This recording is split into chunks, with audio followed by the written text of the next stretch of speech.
Hey guys, welcome back to my channel. Today I will be discussing a potentially fearful topic, which is injections into the eye. I have chosen to cover this topic because if I was a patient and I needed injections into the eye, and if I did not have knowledge about what it actually entailed, I would be quite fearful. So therefore I have produced this video in order to try and help to ease patients' mindsets who may potentially need to have this treatment. So please keep tuned.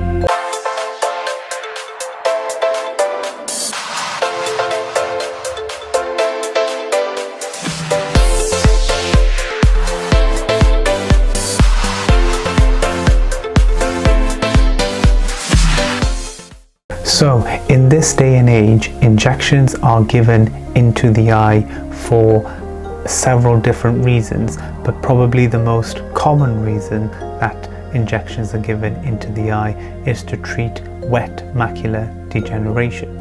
In a nutshell, what basically happens is new blood vessels start growing in the back of the eye. These new blood vessels release a compound which is called vascular endothelial growth factor.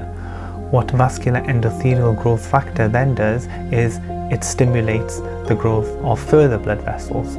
You may think that the blood vessels growing in the back of the eye is probably a good thing. However, in actual fact, it's a very bad thing, because when these new blood vessels grow, they're actually not like normal blood vessels.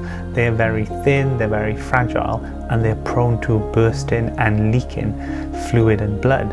This can then cause problems with vision in the case of wet macular degeneration, for example. What the treatment options offer is an antidote to VEGF, which is called anti-VEGF. Remember, VEGF stands for vascular endothelial growth factor, and the idea of the treatment is to suppress these compounds and therefore suppress the growth of further blood vessels.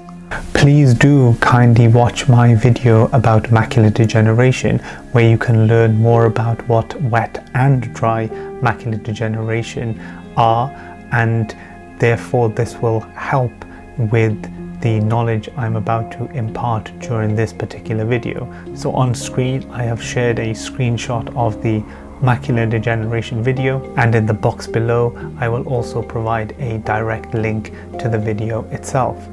Other reasons why patients may need anti-VEGF treatment or injections into the eye are for conditions such as vein occlusions. In most cases, a treatment course of anti-VEGF is given for patients. So this involves several injections which are given at certain intervals in time. Your eye care professional will thoroughly explain to you what your diagnosis is and how your treatment will pan out. So when a patient is ready for the actual injection and treatment, this will usually be performed in a sterile environment or in a designated treatment room. What will happen in this environment is typically a nurse will help to prepare a patient and go through the checks of the patient identity and which eye, for example, is going to be injected.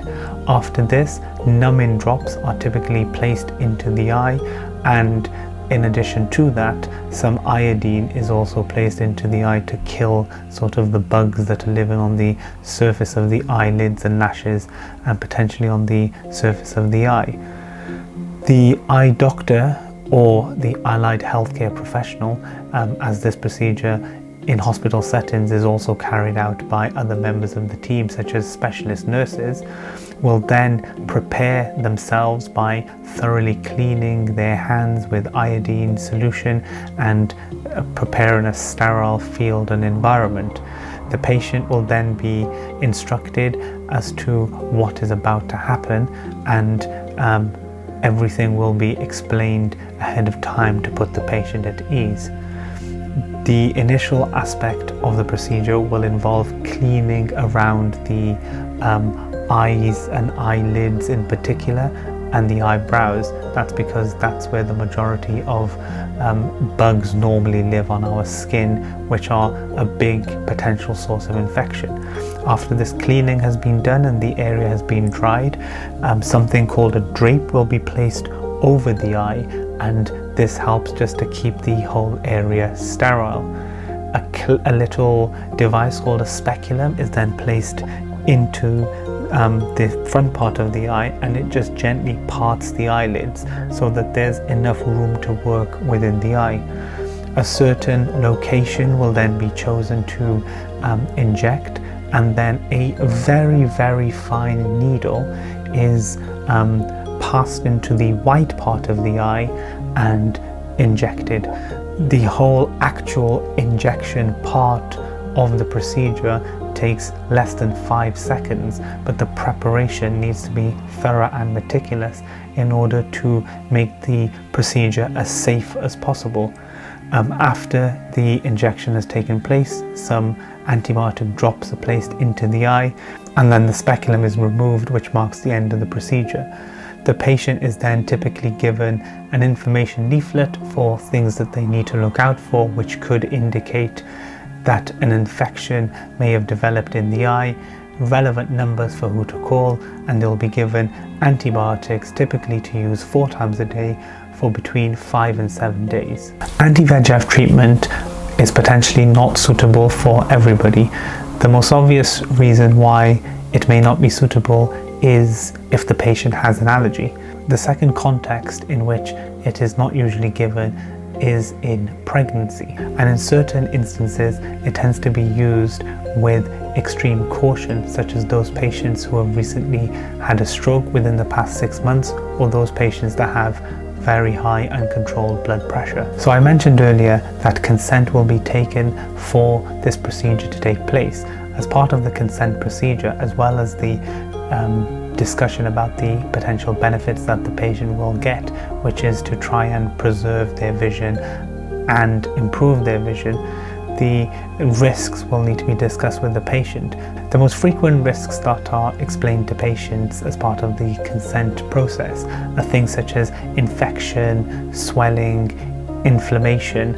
The other specific things that need to be explained to patients about this treatment program, which involves a needle being inserted into the eye, are things such as the formation of a cataract, the risk of retinal detachment, the risk of damage to other structures, and the big risk is if you're introducing anything into the eye, then you can develop a serious infection, which is called endophthalmitis, and that's why the procedure itself is done with due care diligence to try and minimize, if not nullify, the risk of infection occurring. After the procedure, because patients have had a needle introduced into the white part of the eye, and the white part of the eye may appear slightly red, the important thing is to look out for pain and a change in your vision, because that could imply a quite serious infection.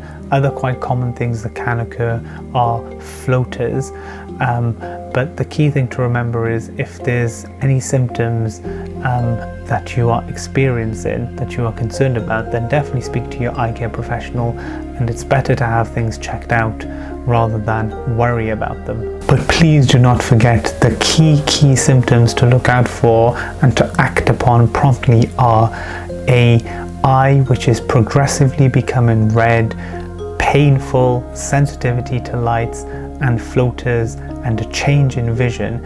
If these things occur in combination or in isolation sometimes, then you should and you must definitely have your eyes examined as soon as possible.